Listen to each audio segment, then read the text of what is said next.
Elle supprime tout ce qui est capoté. Catalan. Alors le sujet ce soir va porter, vous le savez certainement, sur les nanotechnologies. Alors les nanotechnologies, je ne vais pas rentrer dans le détail, Bruno Chaudray le fera mieux que moi tout à l'heure pour présenter, mais c'est un domaine, vous le savez, qui suscite beaucoup d'espoir en termes de progrès technologiques et de débouchés dans différents secteurs, mais ça soulève également beaucoup de craintes depuis qu'on en parle, depuis quelques années, et des craintes vis-à-vis de l'individu, de la personne, mais également de l'environnement et de la société. L'intervenante de ce soir qui va nous parler des nanotechnologies, c'est Bruno Chaudray, qui est là et qui est venu bénévolement, je le précise, n'en déplaise à Bernard Friot, qui n'aime pas cette expression, mais comme toutes les personnes qui interviennent ici. Militante.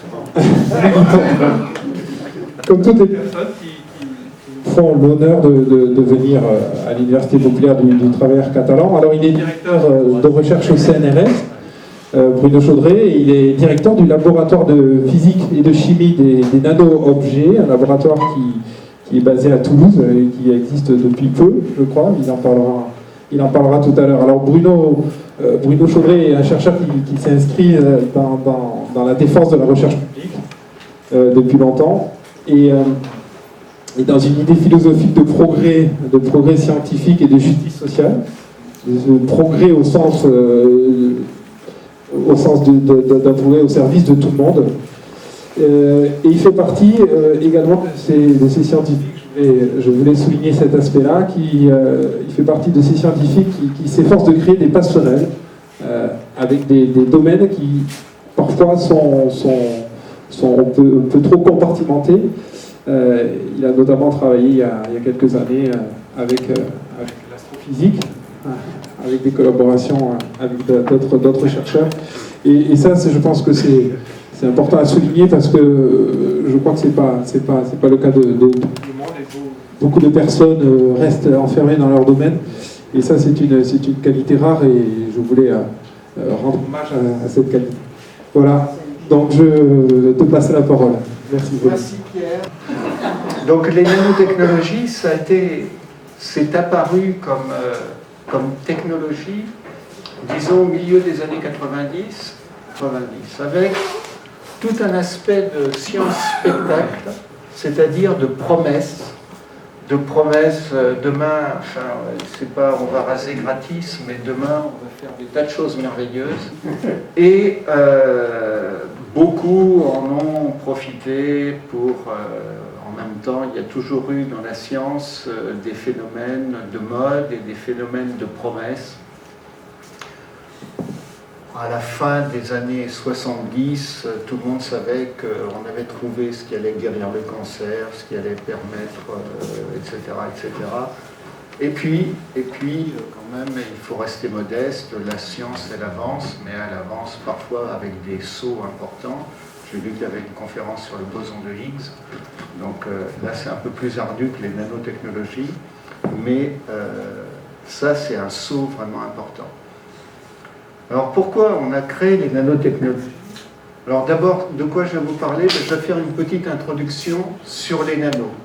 Je vais essayer de ne pas faire quelque chose ni qui survende ce qu'on fait en travaillant à l'échelle nanométrique, juste vous montrer que c'est la continuation de la physique et de la chimie classique avec d'autres mots, ni d'essayer de vous faire très peur avec les nanotechnologies, mais sans non plus occulter le débat. C'est vrai qu'il y a des problèmes et qu'on pourra en parler de manière tout à fait ouverte. Ensuite, je vous parlerai un tout petit peu des problèmes énergétiques, un tout petit peu sous l'aspect qu'est-ce qu'il faut pour la transition énergétique, et si on est écolo aujourd'hui et qu'on veut de la croissance verte, qu'est-ce qu'il nous faut?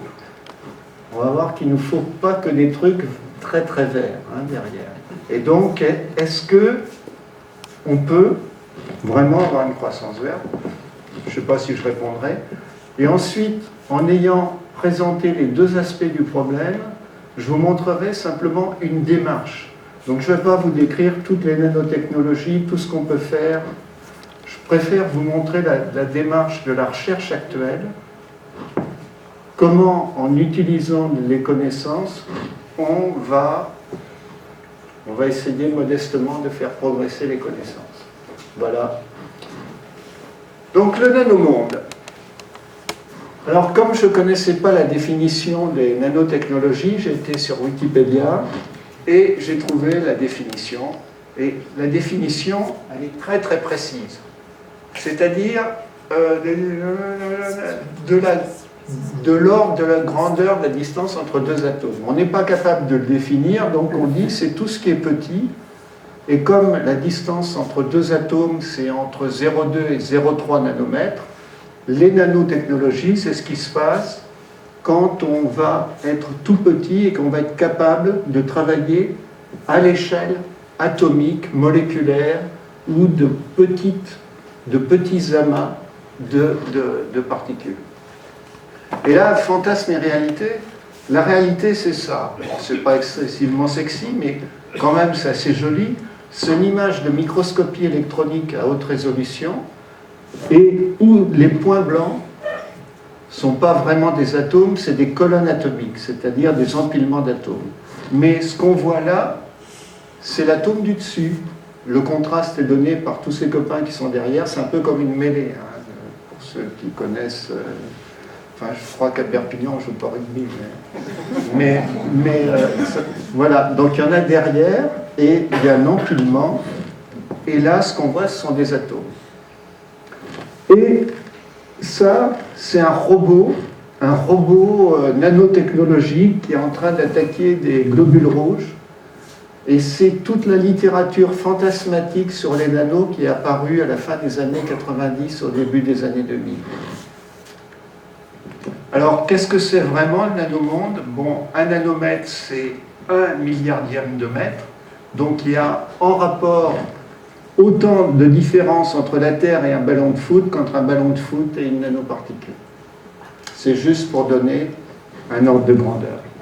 Donc, on va travailler sur quelques atomes à quelques milliers d'atomes. Alors, les nanotechnologies, ça existe.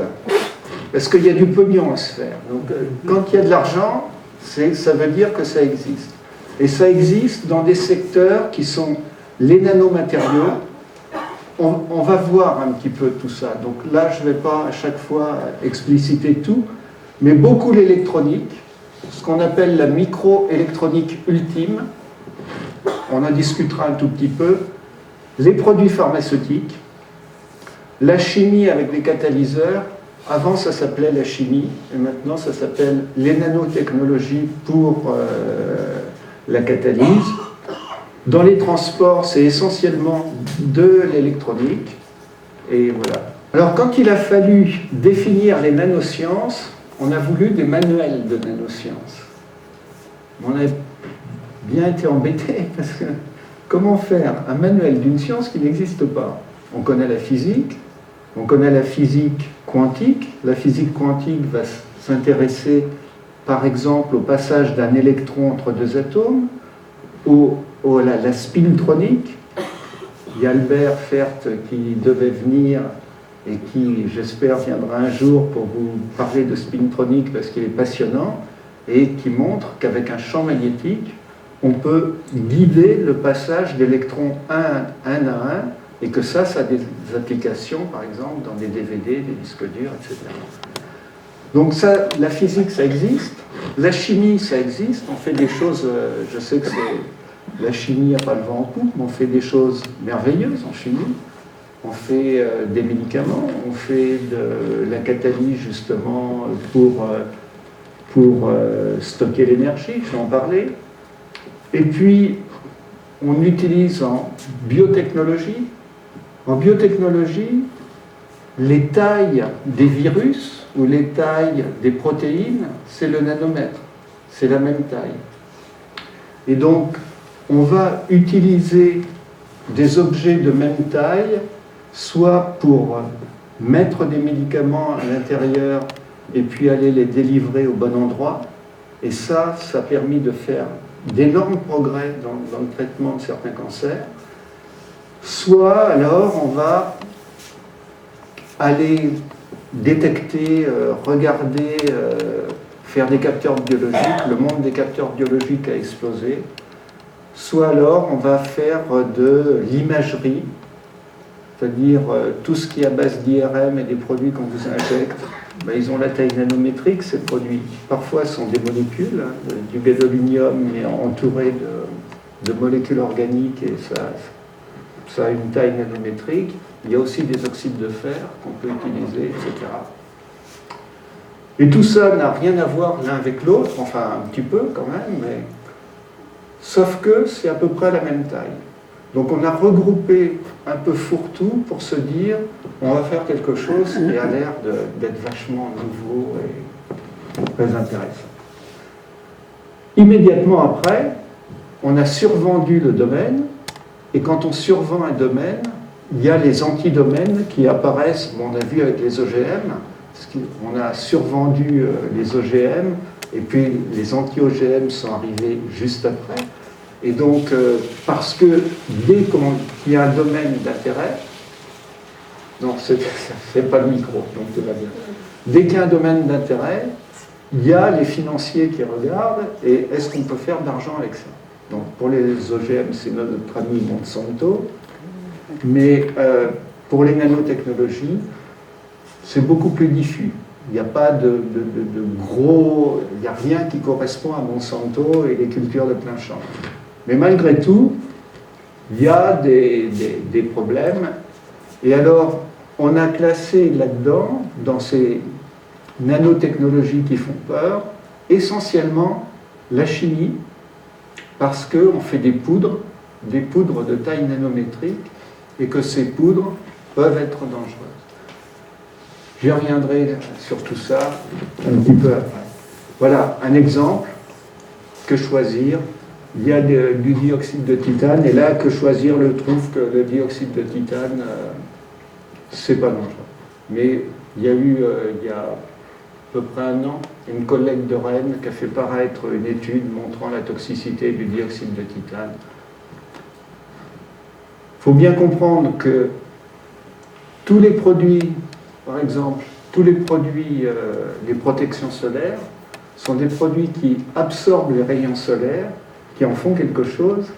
Donc ils vont envoyer des électrons quelque part dans la molécule ou dans la particule, et que ce soit des produits avec nanotechnologie ou sans nanotechnologie, c'est des produits qui vont induire la formation de radicaux libres.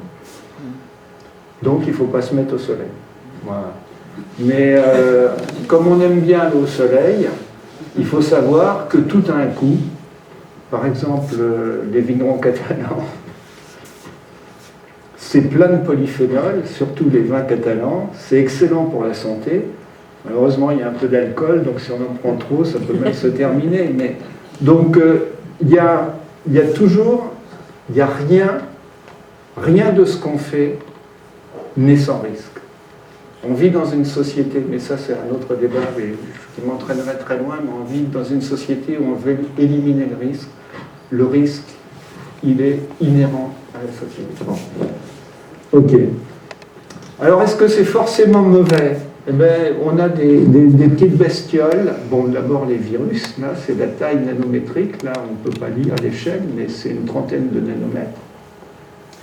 Et là, on a des petites bactéries, par exemple, qui vivent avec des nanoparticules magnétiques qui leur servent de compas. C'est des petites bactéries qui vivent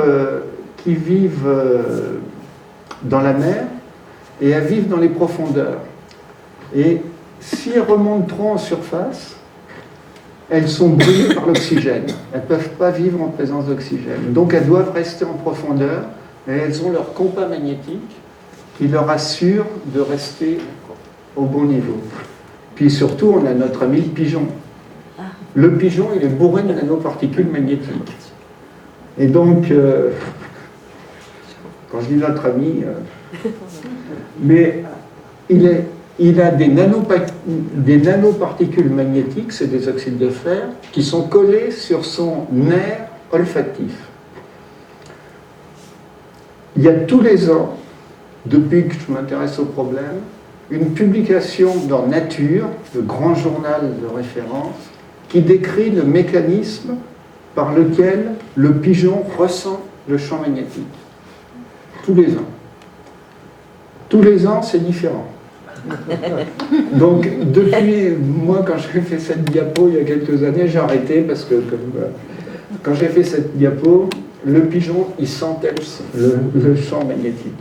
Bon, maintenant, c'est peut-être un peu différent.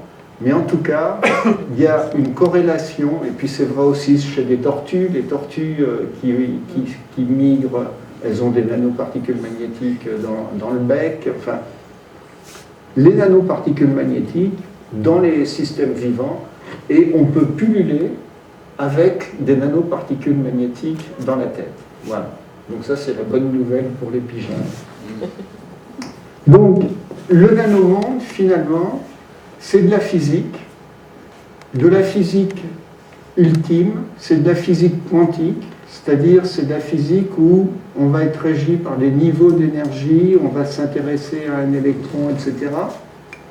C'est de la chimie, mais la chimie, elle est plus petite que le nanomètre. Ce qui est rigolo, c'est que... Enfin, ce qui est rigolo... On pense que la toxicité vient parce que dans les nanotechnologies, c'est petit, mais une molécule chimique, c'est plus petit. Et la toxicité, en général, des nanoparticules vient de la toxicité chimique, qui peut être exacerbée parce que la surface est plus grande. Si je fais ça, j'en ai pour 2 heures, donc il faut que je me dépêche. Et puis, en biologie, j'ai déjà parlé, délivrance des médicaments, diagnostic et puis traitement. Maintenant, ce qu'on essaye de faire, c'est des objets qui vont à la fois qui vont tracer le médicament dans le corps pour savoir où il va et qui vont délivrer le médicament sur la bonne cible. C'est ce qu'on appelle la theranoscopie. Et ce médicament, donc, qui vont tuer sélectivement des cellules, et si possible, des cellules cancéreuses. Donc les nanoparticules, ça ressemble à quoi? Donc si on prend c'est un objet qui est tout petit, donc si on prend un cube de métal de 1 cm de côté, du fer, on a une surface de 6 cm². Si on le découpe en nanoparticules, avec des cubes de 2,5 nanomètres, on a 60%, non, on a plus que ça, 60% de métal en surface, et on a 600 m² de surface développée. C'est-à-dire que, comme la chimie se fait à la surface, on est passé de 6 cm² en 600 m², on a quelque chose qui va être beaucoup, beaucoup plus actif. Et ça, c'est le premier principe des nanotechnologies, on a de la surface. Comment on fait les objets nanométriques? On a 2 méthodes. Soit on prend un objet de taille classique et on le casse jusqu'à temps qu'on casse, même par mécanosynthèse, avec des disques là, on broie des matériaux jusqu'à temps que ça atteigne la taille nanométrique. Soit on prend des atomes qui sont produits par de la chimie ou par de la physique, je montrerai des exemples, et on les laisse, on contrôle leur agrégation jusqu'à temps qu'ils aient la bonne taille, et là, avec des procédés différents, on les stabilise à cette taille. Donc ça ressemble à quoi une nanoparticule? Voilà des nanoparticules, c'est un petit bout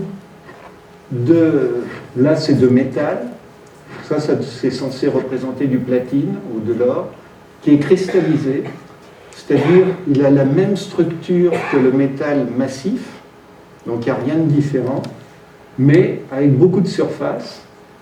Et puis dessus, on voit des petites cochonneries là.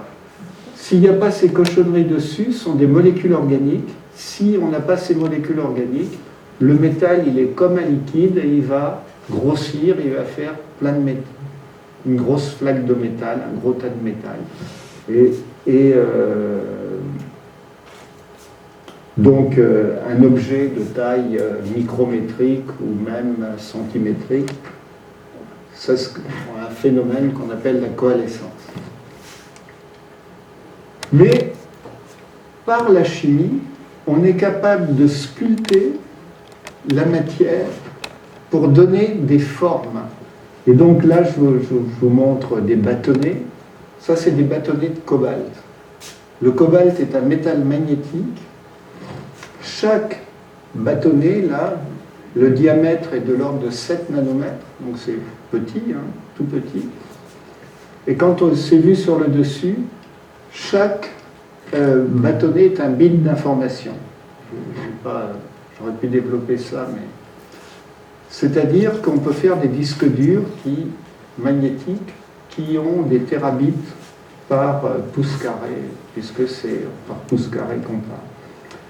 Mais on peut faire grandir des cristaux, donc ça c'est au cours du temps, et on obtient des monocristaux qui ont des formes très enchevêtrées, très poreuses, et là on va avoir de la surface développée. On peut faire même des étoiles à 5 branches, ce qui est assez difficile, ou des points de soudure. Là, sur le bâtonnet de cobalt, on a mis une particule d'or. On a mis une particule d'or parce que l'or a des propriétés optiques, le cobalt a des propriétés magnétiques, et on peut coupler les deux. Donc on arrive, je ne vais pas décrire tout le processus, mais on arrive maintenant à ne pas prendre ce que la nature veut nous donner, mais à façonner, comme un forgeron façonne son fer à cheval, à façonner les objets à l'échelle nanométrique. Bon, puis il y a les nanotubes de carbone. Alors ça, vous voyez, c'est pas ordonné, c'est les méchants. C'est les méchants, les nanotubes de carbone, parce que tout ce qui est métallique ou semi-conducteur, ça s'oxyde, ça se dégrade, ça s'agglomère, et si c'est dans l'environnement, ça va finir par faire des tas et par faire quelque chose qui n'est pas trop dangereux si le métal de départ, le cobalt, restera toujours toxique, hein, qu'il soit à l'état nanométrique ou à l'état kilométrique, il est toxique. Mais il n'y aura pas de toxicité associée à la taille. Les nanotubes de carbone, eux, ne se dégradent pas. Et donc, leur toxicité, s'il y en a dans l'environnement, elle reste. Quand c'est comme ça, et que ça fait des pelotes, les pelotes atteignent des grosses tailles, et dès qu'on est dans les grosses tailles, il n'y a plus de danger. Alors je vais vous donner juste un exemple de ce que fait la taille nanométrique, c'est sur l'or. Bon, on connaît tous l'or, on a tous des lingots dans nos coffres. Donc l'or est inerte, il est jaune, il est conducteur, et tout ça, on le sait. Hein, et surtout, chimiquement, il ne bouge pas. Mais quand il est sous forme toute petite, d'abord, l'or, il peut être soluble dans l'eau. On peut faire des solutions qui peuvent être comme celle-là, rose, ou celle-là, qui est aussi rose, orangé, marronasse. Celle-là, elle a été faite par des étudiants du LPCNO pour des présentations grand public en 2017. Celle-là, elle a été faite par Sir Michael Faraday en 1850 et c'est toujours stable. Donc, on peut avoir de l'or qui est soluble dans l'eau. On peut avoir de l'or qui tient le coup dans le temps, puisque le bleu, par exemple, et certains rouges sont dus à des nanoparticules d'or. L'or change de couleur en fonction de la taille. Ce sont des propriétés optiques qu'on pourra... Je ne rentre pas dans les détails, mais on pourra en parler si ça vous intéresse. L'or est présent là. Et puis, l'or, il est présent dans cette coupe, 4e siècle après Jésus-Christ. Et on voit que si on regarde en réflexion ou en transmission, on ne voit pas la même chose. C'est parce qu'on a des nanoparticules d'or à l'intérieur et on a reproduit, on a les nanoparticules d'or englobées dans le verre à une distance contrôlée. Et selon la distance, les mêmes particules vont paraître en transmission entre rose et bleu. Quand elles sont séparées, elles seront roses. Quand elles seront agglomérées, elles seront bleues. Donc il y a un savoir-faire là, on voit entre l'orangé et le violacé. Et puis, on peut l'utiliser dans des... Voilà, on peut en faire sur des circuits électroniques. Et ce qu'on va regarder, c'est des petites particules. Entre deux particules, l'or est conducteur, mais entre deux particules, il y a du vide. Enfin, il n'y a pas du vide, il y a du plastique, il y a quelque chose, ou des molécules. Donc le courant ne peut pas passer. Mais il a une probabilité de passer par ce qu'on appelle l'effet tunnel. L'effet tunnel, c'est un électron qui décide de sauter dans le vide alors qu'il n'a pas le droit. Mais avec les électrons. Donc, il saute dans le vide, mais plus c'est loin, plus c'est difficile. Bon, c'est un peu comme si on veut sauter un canyon. Voilà. Plus c'est loin, plus c'est difficile. Et donc, quand on va mettre des nanoparticules d'or sur un substrat flexible et qu'on va appuyer, en appuyant, on va éloigner les particules les unes des autres.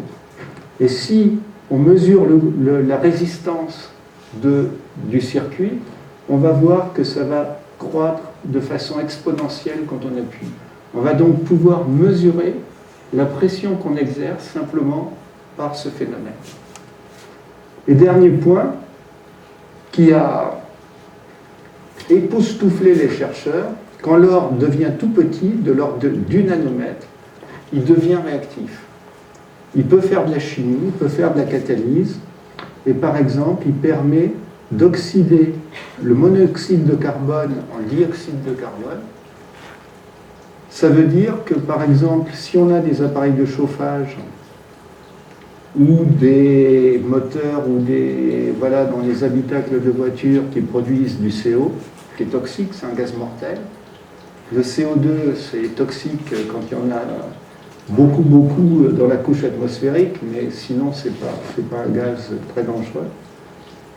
Eh bien, on peut l'oxyder en CO2, et donc, simplement, à température ambiante, l'or devient réactif. Alors ça, on l'explique parce que l'or se échange des électrons avec son support. Mais autre effet de taille, c'est chez les semi-conducteurs. Chez les semi-conducteurs, là, regardez toutes ces belles couleurs, toutes différentes, c'est le même produit. C'est le même produit, tout ce qui change, c'est la taille de la particule. Alors, un tout petit peu, ça sera la seule diapo où je vais parler un petit peu de niveau d'énergie, mais quand on va associer deux atomes, on va créer deux niveaux d'énergie. Un qui va stabiliser la liaison entre deux atomes et un qui va être déstabilisé. Et entre les deux, il y a un trou. Et si on envoie un électron du bas vers le haut, il va redescendre en émettant un photon. Après, c'est fini. Et ce photon, c'est de la couleur, c'est de la brillance. Et donc, quand on a deux atomes, eh bien, on a deux niveaux. Quand on a n atomes, on a un certain nombre de niveaux qui commencent à s'organiser, qui vont faire des bandes. Et ces bandes, on va pouvoir envoyer des électrons dans certains types de matériaux, les semi-conducteurs, le plus connu c'est le silicium. On va envoyer des électrons de là où ils sont, dans la bande dite de valence, à là où il n'y a rien, la bande de conduction. Et comme ils seront un peu esselés, ils vont redescendre, émettre un photon qui va dépendre du nombre de niveaux qu'il y a, c'est-à-dire du nombre d'atomes qu'il y a. Et plus il y a d'atomes dans la particule, plus il y aura des niveaux, et plus ça va avoir tendance à boucher le trou entre la bande de valence et la bande de conduction. Je n'irai pas plus loin. Si ce n'est pas clair, vous pouvez m'interrompre à n'importe quel moment, mais grosso modo, ça veut dire plus il y a d'électrons, moins le trou il sera grand. Et moins le trou il sera grand, ça veut dire plus on va émettre, puisqu'on va émettre dans la lumière visible, plus on va émettre vers le rouge. Et la taille, donc ça c'est un effet vraiment nanométrique qu'on appelle un effet de taille quantique. Parce que quantique c'est les niveaux là sont quantifiés. Il n'y a rien de mystérieux là-dedans. Et on fait quoi avec ça? On fait des LED. Et quand même, les LED, ça a révolutionné l'éclairage, c'est beaucoup plus efficace, ça a une plus longue durée de vie. Il n'y a pas toutes les saloperies qu'il y a dans les lampes dites basse consommation, etc., etc. Donc, il y a quand même une bonne nouvelle, les nanotechnologies, ça sert à quelque chose. Le deuxième truc où ça sert vraiment, où c'est prouvé, c'est en nanomédecine. Et là, il y a des nouvelles séries de médicaments où on va mettre les médicaments dans des organisations de molécules organiques. Donc là, il n'y a plus de métal, il n'y a plus de semi-conducteurs, il n'y a plus rien, il n'y a plus d'effet quantique. C'est simplement, ça c'est une micelle, c'est de la vinaigrette. C'est-à-dire, quand on fait de la vinaigrette, on remue de l'huile et de l'eau, on met un peu de sel, et puis si on rajoute un petit peu d'œuf, ça va être mieux, ça va faire une mayonnaise, avec de l'ail, c'est encore mieux, et ça reste stable, c'est ça. Ça ressemble à ça, c'est-à-dire les acides gras de l'huile vont former des petites boules plus ou moins développées. Donc avec cette vinaigrette, on peut en faire de taille absolument contrôlée par les molécules organiques qu'on met. À l'intérieur, on fourre des médicaments, et ça va permettre de rentrer dans les membranes cellulaires et d'aller donner le médicament à l'endroit. Donc ça, c'est Patrick Couvreur qui fait ça au Collège de France. Et pour la première fois, on a vu une avancée vraiment thérapeutique. Et ça, maintenant, c'est en phase humaine. Dans la nanomédecine, il y a les nanoparticules magnétiques, et donc, pour le principe de l'imagerie par résonance magnétique, c'est qu'on va regarder les petits aimants qui sont dans l'eau et savoir comment ils bougent en fonction d'impulsions qu'on va envoyer, grosso modo. Et s'ils relaxent rapidement, ou s'ils se remettent rapidement à l'état naturel, ou si ça prend du temps. Et donc, il va y avoir, on va pouvoir utiliser ça pour faire de l'imagerie cérébrale, mais aussi, s'il y a des nanoparticules magnétiques, de les attirer sur des secteurs où on veut aller. Et ça marche. C'est-à-dire, carrément, s'il y a une tumeur, on met un aimant et on attire les nanos. Là, on voit un crâne, mais c'est fait sur les souris. Ça aussi, ça fait partie des trucs qui sont un peu survendus. Sur les souris, ça marche. Et puis, on peut, par un mécanisme que je vais vous expliquer, les chauffer magnétiquement. Mais ça, je vais le détailler. Voilà. Donc là, je vous présente à peu près tout ce qu'est les nanotechnologies. Mais où ça a commencé? Ça a commencé ici. C'est la microélectronique, la loi de Moore qui disait que tous les 2 ans ou tous les ans, il fallait doubler la puissance. Non, ça double tous les 2 ans. Donc ça a été établi en 1970, ça a marché longtemps. Ça, c'est un truc, c'est un dinosaure. Je n'ai pas trouvé d'architecture Maintenant, ça a changé complètement. Mais on était quand même sur le Pentium 4. Vous vous rappelez, c'est une dizaine d'années, les PC, ils avaient ça comme processeur. Il y avait 42 millions de transistors dans à peu près 1 cm sur 1 cm. Maintenant, on a changé complètement Et donc là, la microélectronique voulait aller toujours plus loin. Donc là, maintenant, on a atteint la taille ultime, c'est 10 nanomètres. Si on va plus bas, on n'est régi que par des phénomènes quantiques, c'est-à-dire qu'on ne peut plus conserver le courant et le faire passer. Le transistor, c'est prend du courant, puis on lui met quelque chose, un champ électrique, et ça passe ou ça passe pas. Et donc on fait des connexions, et puis il y a un signal 1 ou un 0, et puis voilà, tout se fait harmonieusement.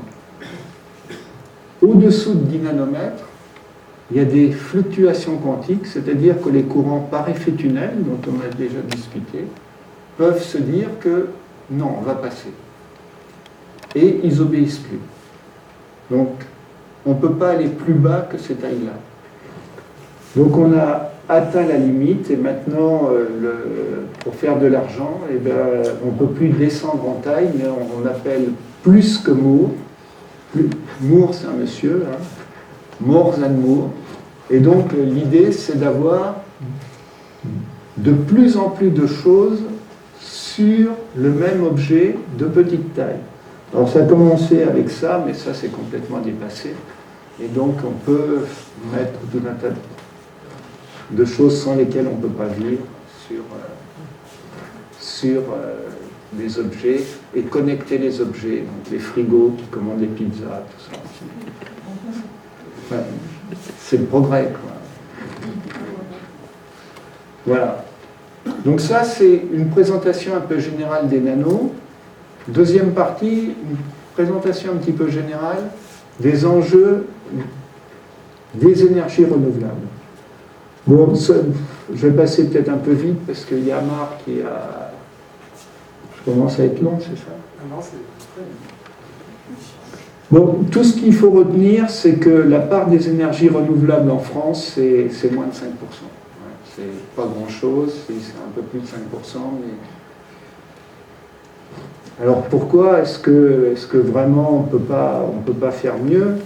Ben, si on prend l'énergie solaire, théoriquement, c'est 92 000 gigatonnes équivalent pétrole par an, ce qui fait que la consommation énergétique mondiale étant de 8, ça fait que l'énergie solaire apporte à la Terre l'équivalent de sa consommation mondiale en 45 minutes. Voilà, il n'y a pas de problème. Ben, c'est pas si simple. Parce que d'abord, il faut la capter. Il faut la capter, il y a les empreintes au sol, et puis il faut la convertir. Pour la convertir, il faut la convertir en quoi? En chaleur, stocker la chaleur, bon. En électricité, le photovoltaïque, bon. Énergie chimique, mais il faut des tas de choses pour faire ça. Et en particulier, il faut des métaux. Et les métaux, donc que ce soit pour le solaire ou l'éolien,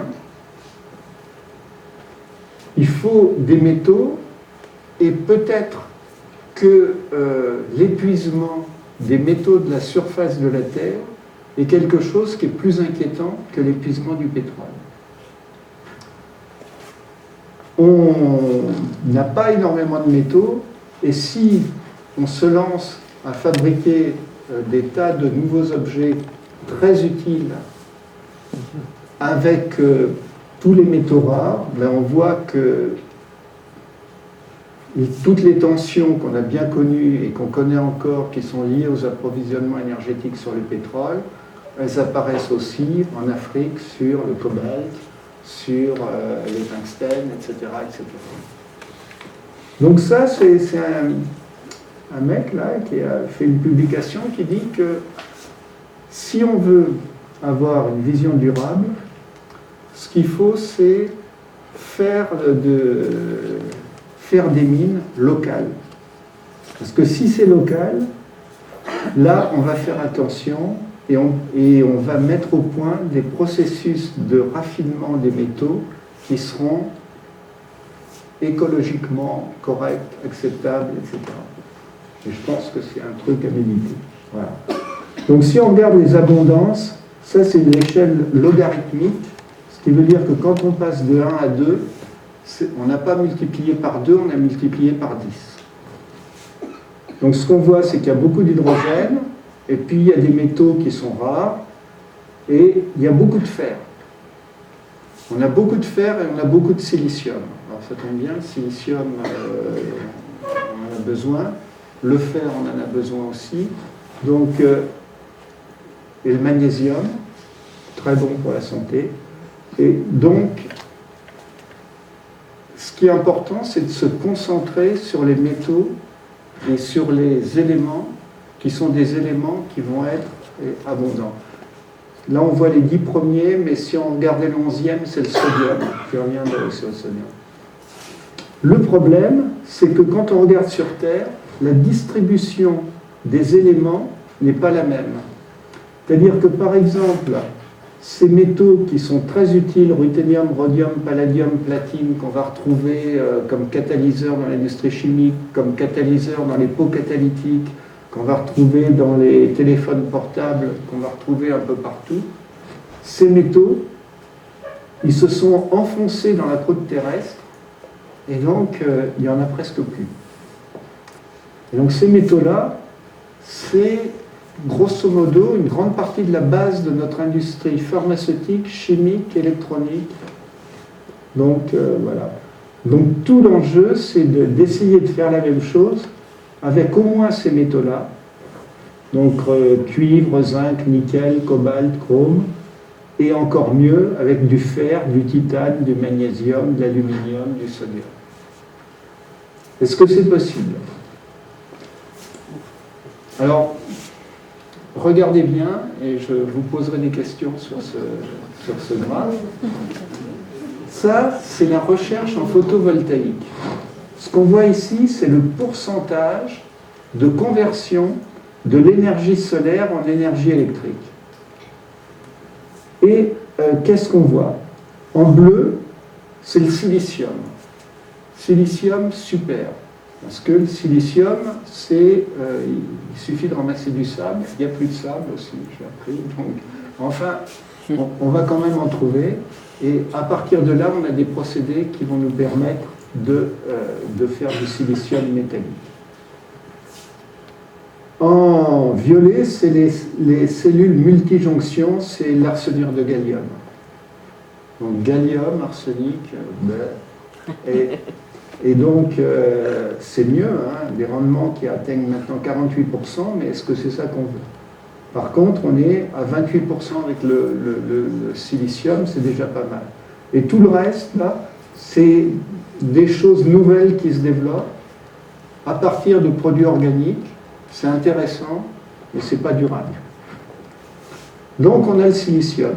Et l'évolution des cellules solaires, bon, je ne vais pas trop commenter, mais peut-être juste ce truc en violet. Ça, c'est ce que coûte une cellule au silicium en fonction de l'année. Vous voyez que les prix sont effondrés. Et en noir, c'est ce qu'elle produit en fonction de l'année. Et donc, ce sont des joules par dollar. Il y a des unités qui sont intéressantes, des joules par dollar, donc c'est de l'énergie produite par dollar. Et on voit que, bon, ça commence à marcher. Donc tout va bien, sauf qu'on ne sait pas stocker l'électricité.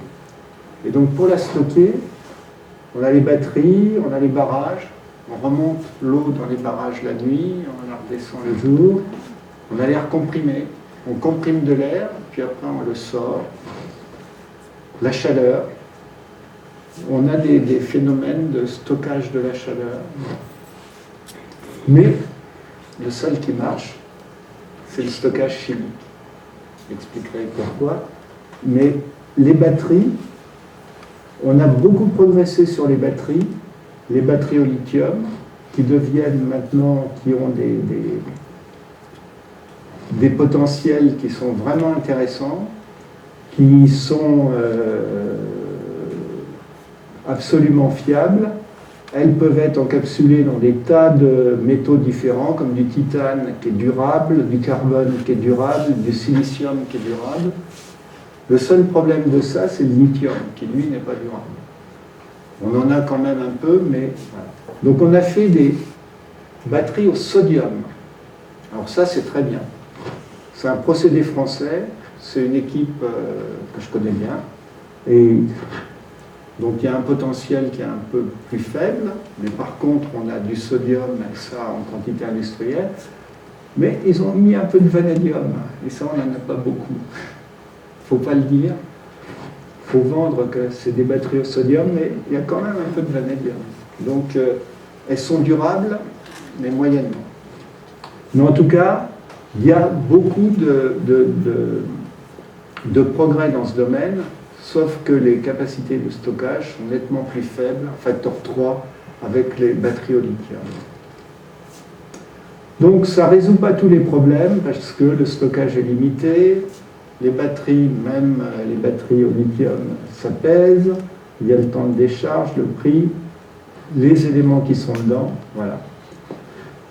Donc le stockage chimique, c'est l'hydrogène. Je pense que vous avez tous entendu parler de l'hydrogène comme méthode de stocker l'énergie.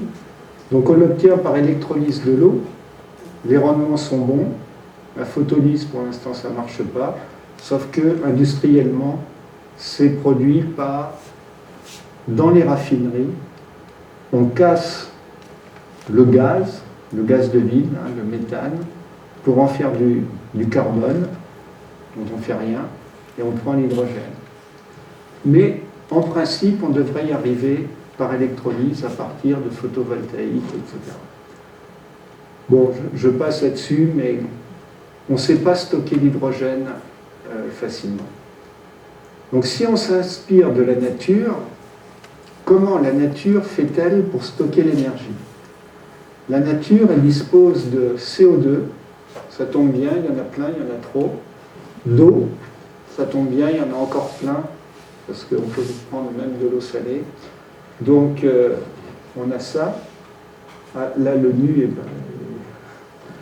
Et puis, de rayonnement solaire.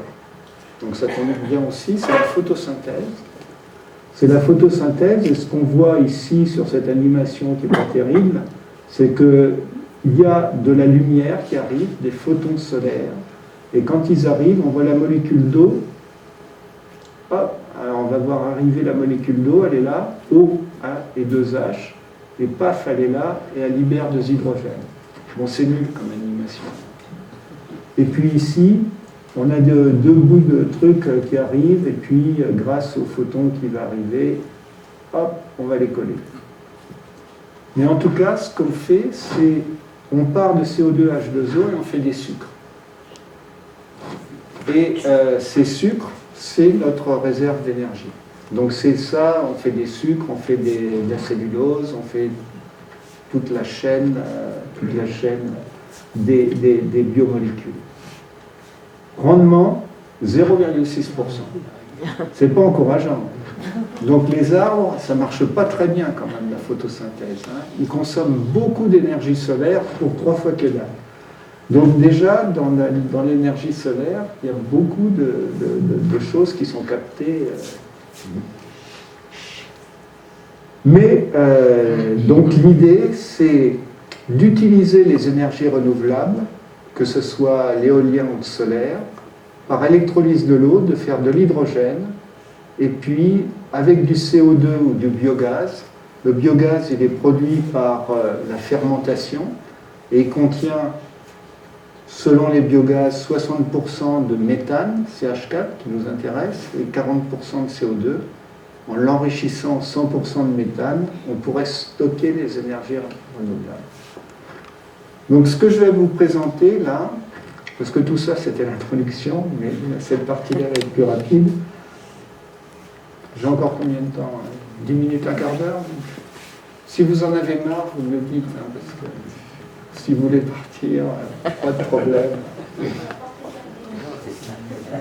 La porte est fermée. Donc, je vais vous présenter une démarche pour, ayant tenu compte de tout ça, essayer de stocker les énergies renouvelables. Donc, qu'est-ce qu'on fait au LPCNE? On fait des nanoparticules. Je vous ai montré des jolies nanoparticules qu'on avait faites tout à l'heure, des bâtonnets, voilà, mais on en fait des petites comme ça. Et puis là, ce qu'on voit, c'est les colonnes atomiques, c'est une vieille photo, mais on voit quand même les atomes. Et puis on fait ça à l'ancienne, dans des petits flacons en verre. C'est pas du tout impressionnant. C'est pas des trucs, des salles blanches avec des mecs avec des casquettes et tout ça. Non. Voilà. On va travailler sur le fer. Le fer, c'est le métal le plus abondant, mais en plus, il se trouve que le fer, c'est un métal catalytique, c'est-à-dire qu'il a des propriétés de transformer la matière organique, et il fait la réaction de Fischer-Tropsch. Peut-être qu'à certains historiens, ça dira quelque chose. La synthèse Fischer-Tropsch, c'est utiliser le monoxyde de carbone plus l'hydrogène pour faire des combustibles liquides, des carburants. Les Allemands ont utilisé ça pendant la guerre de 40 pour faire de l'essence pour leurs chars, puisqu'ils n'avaient plus accès au pétrole de Bakou grâce à Stalingrad. Bon, voilà. Ou à cause de Stalingrad, ça dépend du point de vue. Mais, et donc, ils ont fabriqué... donc ça marche en tout cas pour faire des carburants liquides. Et puis les magnétiques. Hein, sur les frigos, bon. Il y a au moins beaucoup de fer dedans. Selon les aimants à frigo, il y a peut-être aussi des terres rares, mais en général, il y a du fer parce que c'est moins cher. Donc comment on fait? On a des molécules qu'on va décomposer. Donc ces molécules, c'est des molécules qui contiennent du fer et puis des bouts de cochonneries organiques autour. Et on va enlever ces cochonneries organiques. Les atomes de fer ne vont pas savoir quoi faire, c'est le cas de le dire, et ils vont s'agglomérer. Et toute l'astuce, ça va de leur dire d'arrêter quand ils auront atteint la taille qui nous intéresse. Et comment on va les arrêter? Soit on va mettre un polymère c'est du plastique, qui fait, quand il est en solution, il fait des circonvolutions, et donc il va encapsuler du fer, et ce fer, il ne va pas pouvoir grossir, parce qu'il ne va pas migrer d'une circonvolution à une autre. Soit alors, on va mettre des molécules qui vont s'attacher à la surface du fer, on en mettra une quantité soigneusement adaptée, pas au hasard, et qui vont faire qu'à un certain moment, le fer, tout content, il va grossir, mais tchac, on va lui mettre ces molécules et ça va s'arrêter. Et pour vous montrer que ça marche, ces molécules, ça c'est un acide gras, c'est l'acide palmitique, mais on peut prendre les acides de l'huile d'olive, ça marche pareil. Et ça c'est une amine grasse, donc c'est un groupement NH2, donc c'est comme de l'ammoniac, mais avec une grande queue organique. Et en mélangeant ça et voilà, en faisant des incantations la nuit, on a des tailles que l'on peut parfaitement contrôler et même des formes que l'on peut contrôler. On peut avoir des cubes. Et je ne vous commenterai pas ce tableau, mais on a vérifié avec des spécialistes de la catalyse, ces particules, elles font de la catalyse Fischer-Tropsch. Elles font des essences ou du diesel ou des alcools à partir de CO et H2. Donc ça marche, c'est des bonnes particules. Alors là, c'est la diapo théorique.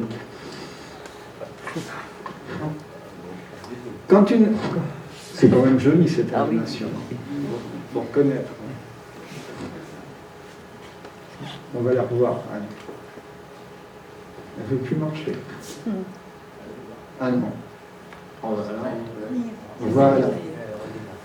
Quand on a une nanoparticule qui est magnétique, c'est parce que chaque atome porte un moment magnétique.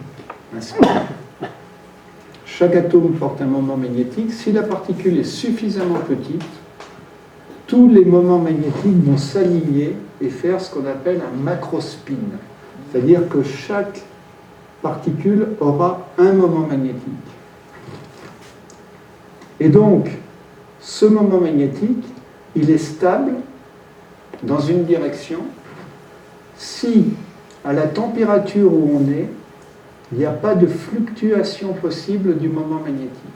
C'est-à-dire que le moment magnétique, il est fixé, il peut être plus ou moins, hein, c'est un pôle plus comme un aimant, hein, c'est un aimant, avec un pôle plus ou un pôle moins, pôle nord ou pôle sud, bon, comme on veut. Et pour passer de l'un à l'autre, il y a une barrière d'énergie. Si votre aimant, il est aimanté, c'est parce qu'il est obligé de rester dans cette configuration. Si il n'était pas obligé, eh bien, il se désaimanterait, comme par exemple le cuivre. Le cuivre et le fer, c'est pas différent. Sauf que dans le cuivre, eh ben, les électrons ils font ce qu'ils veulent, et dans le fer, ils restent là. Bon, c'est pas tout à fait vrai ce que j'ai dit, mais presque. Et donc, pour rester sur cette diapo, ce qu'on voit, c'est que ici, on a les lignes de champ magnétique d'une seule nanoparticule. On fait ça par microscopie électronique à haute résolution, où on va faire passer un faisceau d'électrons soit dans le vide, soit à travers le matériau magnétique. À travers le matériau magnétique, il y aura un déphasage, pour ceux que ça intéresse. Et quand on va reconstruire, on va faire des franges d'interférence. Donc voilà. Ces franges d'interférence contiennent l'information sur la direction du champ magnétique et sur son intensité. Donc on est capable sur une particule de mesurer tout sur le champ magnétique de la particule.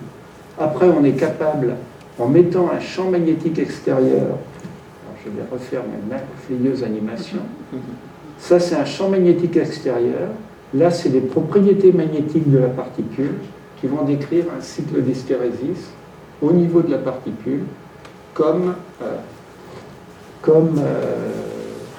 sur un aimant normal. Et là, ce qu'on voit, c'est que le point il reste bloqué dans une position où le champ magnétique n'est pas nul. Et s'il reste bloqué là, c'est parce qu'il est dans ce puits d'énergie. Voilà. Bon, en tout cas, quand on veut le forcer, il faut passer par cette barrière d'énergie.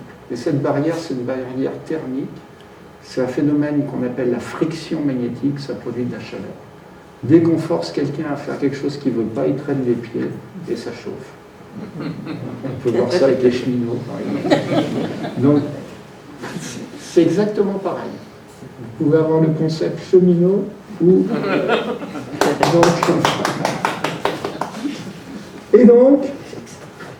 Et donc, concrètement, comment on a fait? Là, maintenant, on avait tous les principes. Donc, je vais enfiler dans les 5 dernières minutes ce qu'on a fait. On n'a pas fait avec le fer, parce que le fer s'oxyde trop, il réagit avec l'oxygène. On a fait des carbures de fer. Donc, avec des particules de fer, on a mis l'oxyde de carbone et de l'hydrogène. L'hydrogène enlève l'oxygène pour faire de l'eau, et le carbone, il rentre.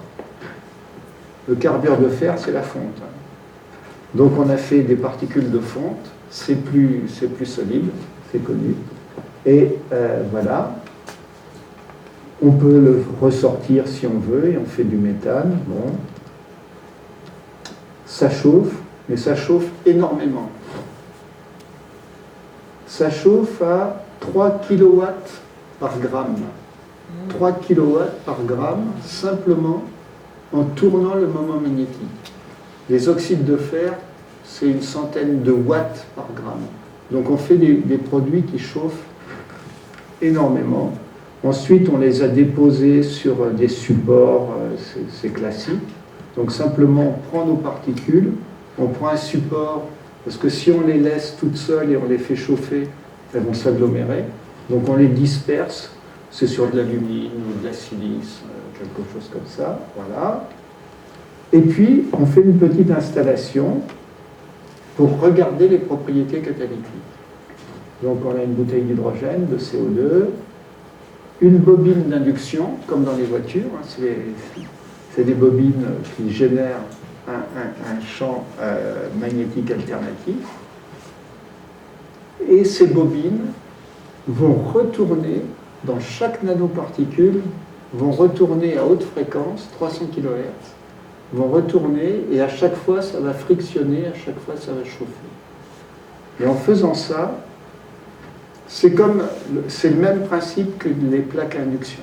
Si vous connaissez les plaques à induction des cuisines, c'est exactement le même principe, sauf que ici, c'est le moment magnétique et ce n'est pas les courants de Foucault qui sont générés sur un métal magnétique. Donc c'est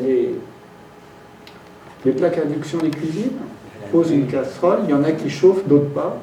Celles qui chauffent, elles sont magnétiques. Et donc, voilà. C'est pour ça qu'elle ne pouvait pas cuisiner, elle ne savait pas qu'il fallait acheter des casseroles spécialement magnétiques.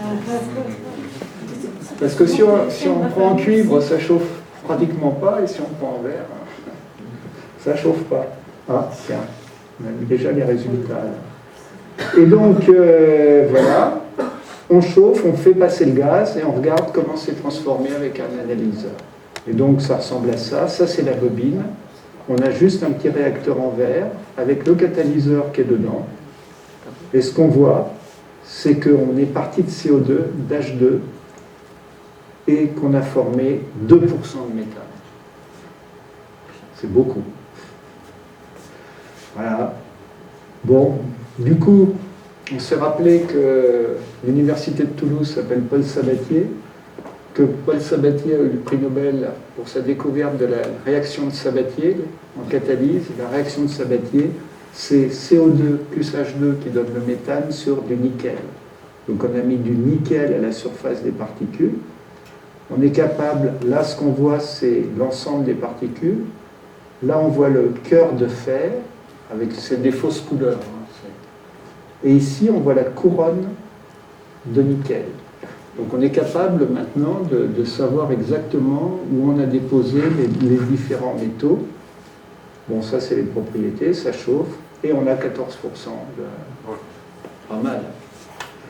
Bon, ça suffit pas, et puis on a déposé le nickel sur un support spécial, on a déposé les particules, et maintenant on est à 95% de rendement. 95% de rendement en méthane, ça veut dire que si on produit de l'énergie électrique, on va produire de l'hydrogène, et cet hydrogène, on peut stocker l'énergie électrique sous forme de méthane. Il y a plein de moments avec les énergies renouvelables où non seulement l'énergie ne sert à rien, mais coûte. L'énergie peut avoir un coût négatif quand on est en période de surproduction l'été ou quand il y a du vent. Voilà. Et donc, on peut stocker les énergies renouvelables sous forme de gaz. C'est du gaz de ville qu'on peut injecter directement dans les tuyaux. Voilà. Et là, chaque fois qu'il y a un petit trait, c'était un autre catalyseur avec du ruthénium, mais maintenant on fait que nickel parce que c'est plus durable. Chaque fois qu'il y a un petit trait, là, c'est qu'on a arrêté et qu'on a repris. Donc on a arrêté la réaction catalytique et on l'a relancée. Et si les courbes ne changent pas, ça veut dire qu'on garde exactement les mêmes performances. Donc c'est adapté aux énergies intermittentes. Il y a du soleil, ça s'arrête, paf, ça remonte, 1 milliseconde pour chauffer et ça marche. Et donc voilà, donc les perspectives, c'est de faire un procédé de stockage des énergies renouvelables en utilisant les propriétés du fer à l'échelle nanométrique, ses propriétés magnétiques et ses propriétés catalytiques. Donc pour l'instant, là on est lancé sur faire un pilote. Et puis on a tant qu'on y est, on chauffe un petit peu partout. Donc là, on a fait des électrodes avec des nanoparticules chauffantes. C'est les mêmes nanoparticules qu'on a vues. Donc on peut faire d'électrolyse améliorée, ça je passe. Puis on peut faire ça. Ça c'est des étoiles de fer, c'est ma dernière diapo, c'est une étoile de fer. Et donc c'est vu sur un microscope à différents angles et c'est reconstruit. Donc c'est une véritable image, c'est pas une modélisation. Et ça c'est une modélisation de ses propriétés magnétiques. Et ce qu'on voit, c'est le moment magnétique dans différentes configurations. C'est très très beau. Je pense m'engager en disant que ça sert absolument à rien. Mais on ne fait pas de la science que pour faire des choses utiles. On fait aussi des choses qui nous amusent. Et je pense que ça sera ma conclusion. Et donc, en résumé, je vous ai présenté une démarche de recherche. Et si vous voulez en savoir plus sur les nanotechnologies, on peut en discuter parce que je ne vous en ai pas dit grand-chose. Et nos collaborateurs. Merci à toi. Je crois qu'on va le réinviter dans quelques années hein, pour voir l'évolution de ses recherches.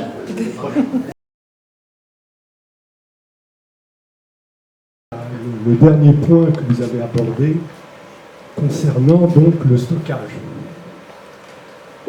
Est-ce que donc ces recherches-là dont vous avez fait état et les perspectives qu'elles offrent permettent d'ouvrir un champ de possibilités pour véritablement augmenter donc de manière importante la part des énergies renouvelables dans notre consommation d'électricité et d'énergie en général.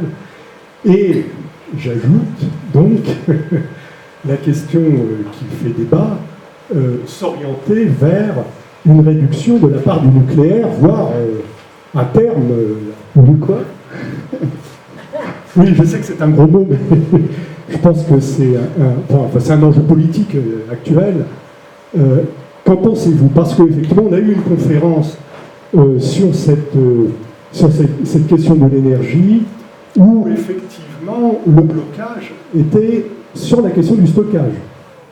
Alors, là, vous semblez apporter une ouverture.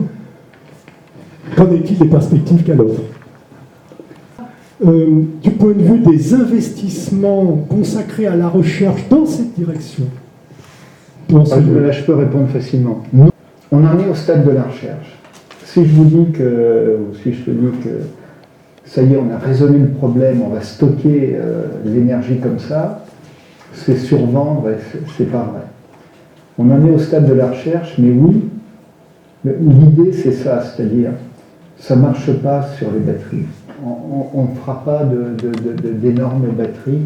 Et ce qui est intéressant, la loi de Moore, en un siècle, la densité d'informations qu'on peut stocker par unité de surface ou de volume, elle a été multipliée, je ne sais même plus, mais par 10 puissance 12, 21, des milliards de milliards, etc. La capacité de stockage des batteries a été multipliée par 3, 4. Donc, on n'a pas gagné grand-chose là sur les batteries, et on ne va pas gagner grand-chose, parce que pour gagner plus, les batteries sont absolument indispensables. Les batteries au sodium, c'est une grosse percée, c'est une grosse avancée, et vraiment, c'est vraiment super ce qu'ils ont fait, et c'est très bien. Mais ça ne résout pas le problème du stockage de masse de l'énergie. Donc ça, bon. Après, il y a la chaleur, il y a tout ce qu'on veut, mais c'est compliqué. Le stockage chimique, c'est dans l'énergie chimique qu'on a la plus haute densité. Je ne vous ai pas montré les diagrammes de Ragon plot sur Internet, qui montrent que c'est le diesel, en fait, qui est ce qui stocke le plus d'énergie dans le minimum de volume et au moindre coût. Et c'est pas un hasard qu'on a été vers le diesel. C'est la solution. Et donc faire du diesel, c'est encore l'idée à partir de biomasse d'aller faire du diesel. Ça, c'est une connerie, à mon avis. Ça coûte beaucoup trop cher pour aller là. Le biodiesel. Mais pour finir là-dessus, le passage de stockage au méthane est une voie qui est prometteuse, et notre technologie, elle est prometteuse aussi. Les Allemands se lancent beaucoup sur ce qu'on appelle le power to gas, donc l'électricité au gaz. Seul problème, c'est qu'ils font à l'allemand un gros truc, et finalement, ça nécessite de stocker l'hydrogène, ça nécessite de stocker les trucs intermédiaires, donc ça a des coûts de fonctionnement qui sont faramineux. Donc l'idée, c'est d'avoir des petites unités délocalisées où on pourrait faire son hydrogène, prendre le CO2 de quelque part, par exemple du biogaz, et faire du méthane. Et là, on stockerait l'énergie. Est-ce qu'on va résoudre tous les problèmes demain grâce à ça? Probablement pas. Mais est-ce que c'est une voie qui va permettre de progresser sur la voie du stockage des énergies renouvelables et de la sortie du nucléaire? Probablement. Alors après, sur la sortie du nucléaire, là on change de débat parce que ce qu'il faut voir sur les métaux, c'est la durabilité des métaux. Et donc, on a abandonné une filière de surrégénérateurs en France, qui était la bonne méthode pour se débarrasser des déchets toxiques, des déchets radioactifs. Et donc, on est avec les déchets radioactifs, donc on ne sait que faire. Et continuer avec nos centrales, qui sont des centrales américaines, Westinghouse, continuer là-dessus, et d'empiler des déchets toxiques, c'est pas durable. Il faut que ça s'arrête, d'une manière ou d'une autre. Parce que c'est absolument... Enfin, parfois, on compare les nanotechnologies aux déchets radioactifs. Je vous mets de la poudre de nano, là, tchac. Mais je crache dessus, c'est fini, il n'y en a plus. C'est tout aggloméré, il n'y a plus aucun danger. Avec les déchets radioactifs, si je fais ça, je pars en courant. Parce qu'il y en a pour quelques centaines de millions d'années. Donc, nous, on n'est pas du tout dans le même monde. Mais on ne peut pas se passer d'énergie nucléaire pour l'instant. Voilà. Vous avez partiellement répondu sur le local, hein, puisque je m'apprêtais à vous poser une question. Par contre, il y a quelque chose qui est venu à l'esprit, mais je ne sais pas si c'est de l'élucubration ou pas, mais est-ce qu'il y a une sphère d'interférence dans la recherche entre les travaux qui se font sur les ondes gravitationnelles et l'incidence que ça pouvait avoir dans le monde nanotechnologique? Non. Est-ce qu'on a besoin d'un marteau-piqueur pour se piquer à l'insuline? Enfin, et c'est encore beaucoup plus différent. Non, on n'est pas du tout dans le même monde, donc il n'y a pas de correspondance. La partie stockage de l'énergie, avec le rêve qu'a exprimé Jean-Malik, l'acuité politique de cette question. Negawatt vient de publier la nouvelle stratégie. Negawatt, pour ceux qui ne savent pas, c'est donc une instance qui est constituée, je crois, en partie de scientifiques. J'avoue que je ne connais pas la qualité de ces scientifiques. J'ai cherché pour savoir s'il y avait une compétence. Bon, en tout cas, c'est un truc qui existe depuis J'avais vu leur bouquin il y a... Mais là ils viennent de sortir... Je sais, mais je ne l'ai pas vu. Voilà, mais moi j'ai consulté le nouveau scénario, parce que dans le nouveau scénario, il parle effectivement du stockage d'énergie selon la méthode chimique, avec à terme 100% de renouvelables en 2050. Alors, est-ce que, à vous, ça vous paraît 2050, tout ça fait une trentaine d'années. Moi j'ai beaucoup fait de prédictions, mais toujours a posteriori.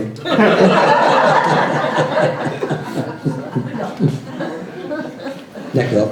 Parce que cette même échéance vient d'être prise par le ministère de l'Environnement, par l'équipe de Nicolas Hulot, qui a annoncé simultanément, mais je pense que c'est une corrélation, simultanément l'énergie renouvelable à l'échéance 2050. Et j'ai cherché depuis un peu, c'est paru ces quelques jours, si ça pouvait avoir une pertinence. Après tout, pourquoi pas, hein. Mais enfin, c'est une bonne nouvelle qu'on en parle, parce que peut-être on va injecter, faute d'injecter du gaz dans les réseaux, on va injecter de l'argent dans la recherche. Mais j'ai quand même un petit doute là-dessus. Mais, enfin, non, ce qui est sûr, c'est qu'on progresse. Il y a beaucoup de progrès dans le photovoltaïque, il y a du progrès à Perpignan sur le solaire thermique. Le solaire thermique, c'est du solaire pas cher.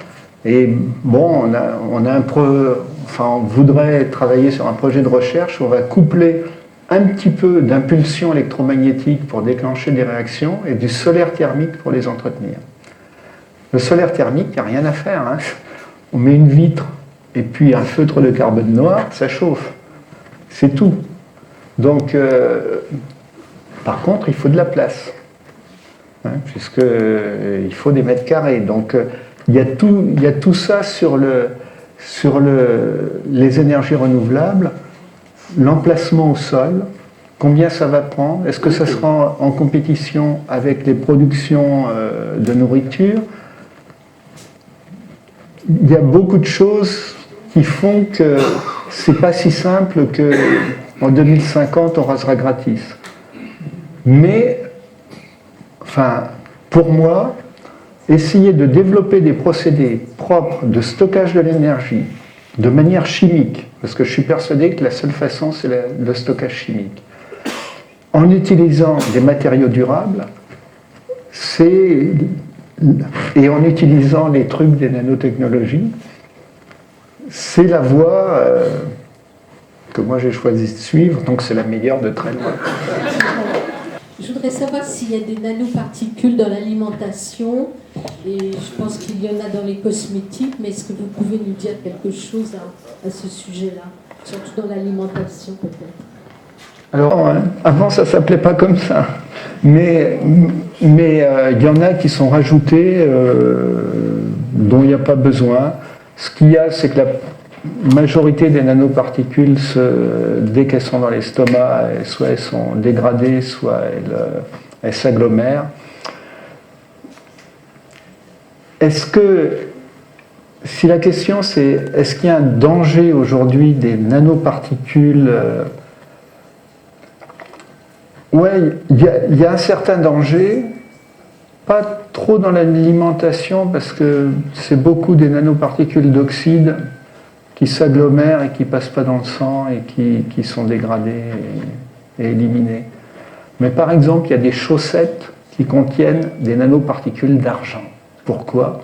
Parce que ça dégrade tout ce qui est produit par les pieds et ça enlève les odeurs. Si ce n'est pas une recherche qui ne sert à rien, ce truc-là, bon, enfin, donc les nanoparticules d'argent sont toxiques.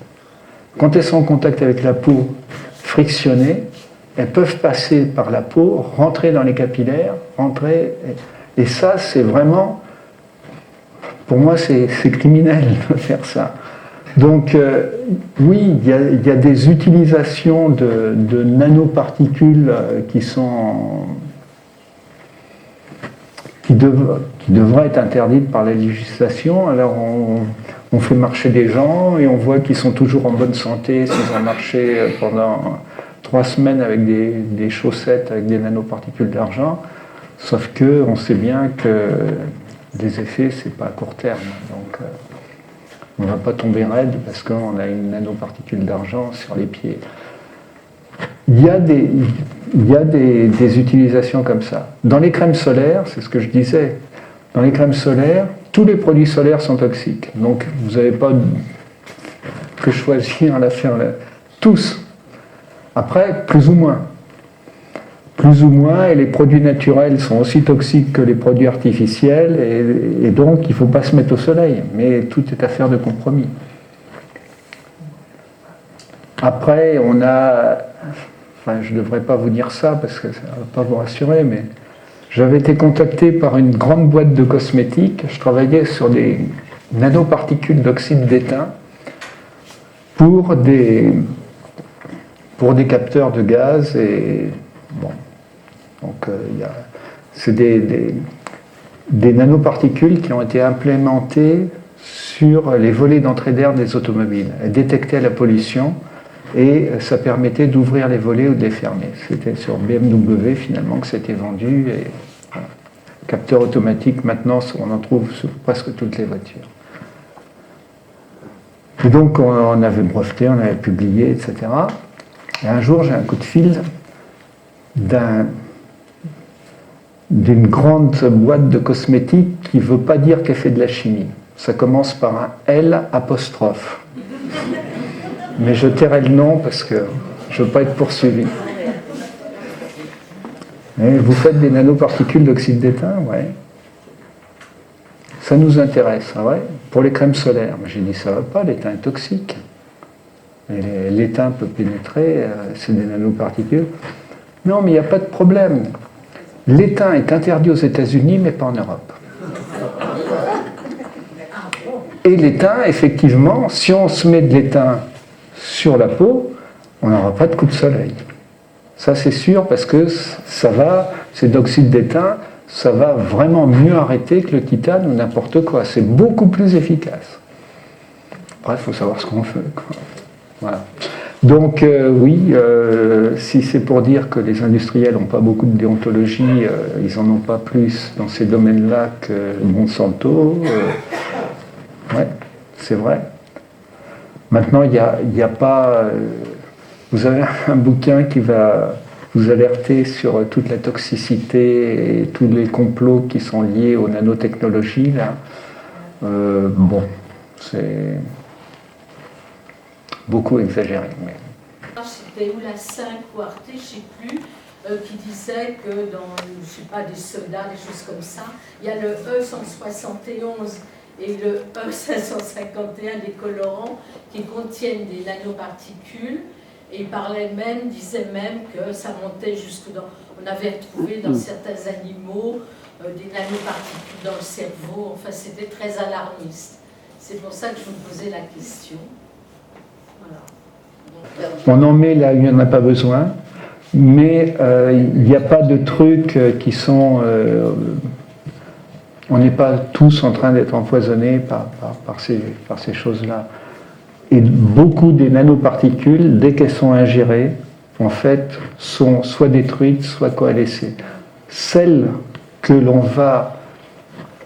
C'est pareil, bon, je vais vous raconter ma vie, mais il y a quelques années, il y a plus d'une dizaine, quinzaine d'années, on avait émis une alerte sur les nouveaux moteurs diesel à haute pression. Ces moteurs ne font pas de suie, les belles suies noires des bus là. Vous en prenez plein la figure, vous avez le mouchoir tout noir, il n'y a pas de toxicité là-dedans, c'est bon. Mais les moteurs propres, par contre, ils cassent ces molécules en petites molécules qui sont des molécules polycycliques aromatiques et qui sont des intercalants de l'ADN. Et ça, c'est hautement cancérigène. Et quand il y avait eu un truc sur les nanos, il y a eu un débat public sur les nanos il y a une dizaine d'années, avec les gens qui protestaient non aux nanos, voilà.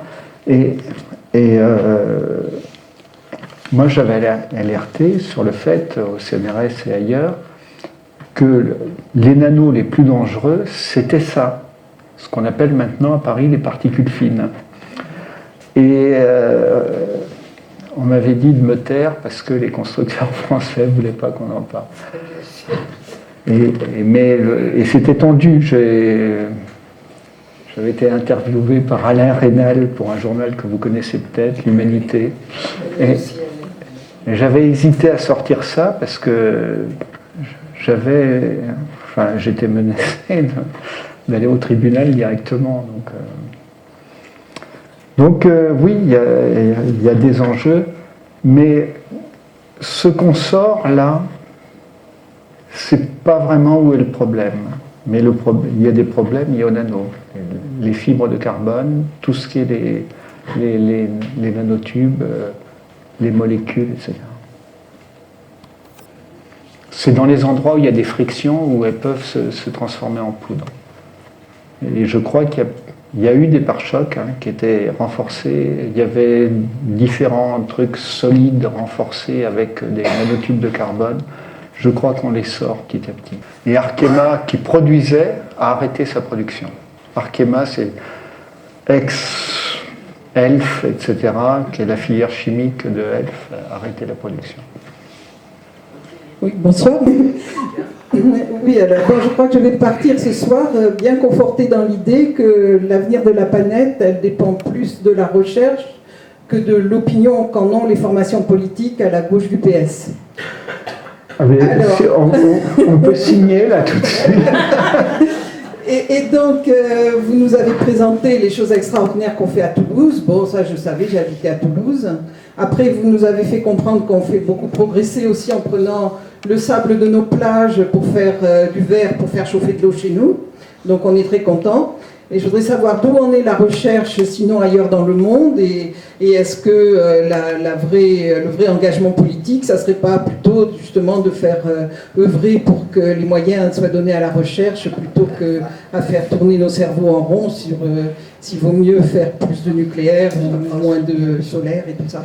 L'état de la recherche en France, il n'est pas catastrophique. Il n'est pas catastrophique, on ne peut pas dire ça. Il est très alarmant. Il est très alarmant parce qu'on embauche très peu de jeunes. Les embauches se sont taries. Moi, je suis au conseil scientifique du CNRS. On a fait des actions il y a 4 ans sur, peut-être parmi vous, il y a des gens qui s'en souviennent, mais on a lancé un débat sur l'emploi scientifique en France qui a, après de multiples choses, permis la création de Sciences en Marche, et où on a fait toute la mobilisation sur l'emploi scientifique en France. Et il faut plus de jeunes scientifiques embauchés jeunes. Tous les gens qui sont au pouvoir et qui trouvent que les jeunes ils peuvent attendre, eux, ils étaient embauchés très jeunes. Donc il y a un réel problème là-dessus. Le gros problème, c'est l'emploi. Et c'est sur l'emploi. Après, on finit par trouver un peu d'argent, on se bat. Enfin, je disais, c'est pas des chiffres secrets. Budget de mon labo, là, c'est 2,3 millions d'euros de fonctionnement par an. Hors salaire des permanents et des frais d'infrastructure, etc. Sur ces 2,3 millions d'euros par an, 110 000 viennent de la somme de CNRS plus l'université Paul Sabatier plus l'INSA de Toulouse. Voilà. Tout le reste. Eh bien, on va le chercher. Avec les ongles, avec les dents, avec... voilà. Donc, en plus, bon, je ne vais pas détailler, mais le fait que ce soit des appels à projets, sauf les appels à projets des grandes bourses européennes, où là, la recherche est libre, c'est là-dessus que je travaille sur le stockage chimique des énergies renouvelables, mais sinon, c'est dirigé par l'Agence nationale de la recherche, par la région, par des trucs comme ça, et là, c'est très orienté pour les PME, pour qu'elles fassent... La recherche libre à long terme, elle est menacée. Et elle n'est pas menacée qu'en France. Il y a des pays qui investissent massivement dans la recherche. Il y a Singapour, il y a la Chine, il y a la Corée. Et là, on a vu la recherche... il y a encore un peu les États-Unis. Malgré tout ce qu'on dit, malgré Trump, malgré tout. Et là, on a vu la qualité de la recherche chinoise. On disait, en Chine, on fait beaucoup de publications, mais c'est pas terrible. Ils copient les autres. Ouais. On parle de la fuite des cerveaux en France. Parce qu'il y a des problèmes, des offres qui sont faites dans les pays étrangers et que nos jeunes scientifiques ont tendance aussi à partir sur l'extérieur. Alors c'est vrai, mais il y a un véritable attachement, par exemple. On n'a pas perçu, disons, une baisse de la compétition, malheureusement, au CNRS. Et les salaires d'embauche sont des salaires de misère. Les âges de recrutement moyens sont 34 ans maintenant, pour un salaire qui est 1,6 fois le SMIC. Bon, on monte assez vite pour passer à 2 fois le SMIC. Mais voilà, donc il faut voir, par contre, même à 34 ans, on recrute plus jeunes que les pays voisins, sur des postes permanents. Et donc l'attractivité du CNRS a toujours été de recruter des jeunes. Et donc c'est pour ça qu'on se bat pour recruter le plus jeune possible au plus près de la thèse. On vous propose la dernière question. Non à la censure. Samuel Legendre. Bon, mais, est-ce volontairement que vous n'avez pas mentionné dans les moyens de stockage de l'énergie les supercondensateurs? Non, c'est pas volontairement, parce que c'est un de mes meilleurs amis qui est Patrice Simon, qui est je ne veux pas dire le meilleur en France, mais enfin un des plus connus en France sur le sujet. Je ne l'ai pas mentionné parce que le supercondensateur ne va pas stocker des quantités d'énergie. Ce qu'il va stocker, c'est la puissance. Il va donner de la puissance dans un temps court, donc c'est très utile pour les voitures, les stop and go et tout ça. Donc on va stocker de la puissance, on va la donner, et puis le principe du supercondensateur, c'est qu'on stocke des charges électriques. Donc il n'y a plus besoin d'ions, comme dans une batterie, c'est des ions qui migrent, soit dans des solides, soit dans des fluides, soit dans des batteries à l'acide sulfurique, les bonnes vieilles, là, etc., ça migre. Dans les supercondensateurs, on va mettre des charges électriques qui vont se déposer. Là où ça marche le mieux, c'est sur du carbone. Et ça peut être aussi sur certains oxydes, mais bon. Et puis, d'un seul coup, on va libérer la charge qui va apporter beaucoup de puissance. Donc ça permet de repartir les voitures, là, un petit coup de débrayage, et hop, elle redémarre. Mais c'est pas là, ce que je parlais, c'est du stockage de masse. Donc si j'ai aussi des trucs plus longs encore, où je parle des supercondensateurs, mais si j'en ai pas parlé, c'est que sur le stockage de masse, les supercondensateurs n'ont pas leur place.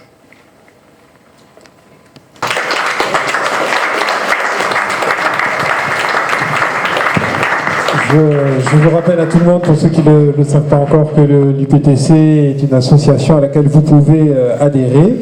Vous avez au fond de la salle une petite librairie avec des ouvrages qui ne se valent pas tous, hein, manifestement, renseignez-vous pour ce soir. Sur les nanotechnologies, et à côté bien sûr le buffet qui également, je vous rappelle, est fourni bénévolement par les personnes, et vous pouvez aider l'UPTC en donnant effectivement dans la caisse que vous présente notre ami. Merci encore à Bruno Chaudret, qui chaleureusement là ce soir. Merci.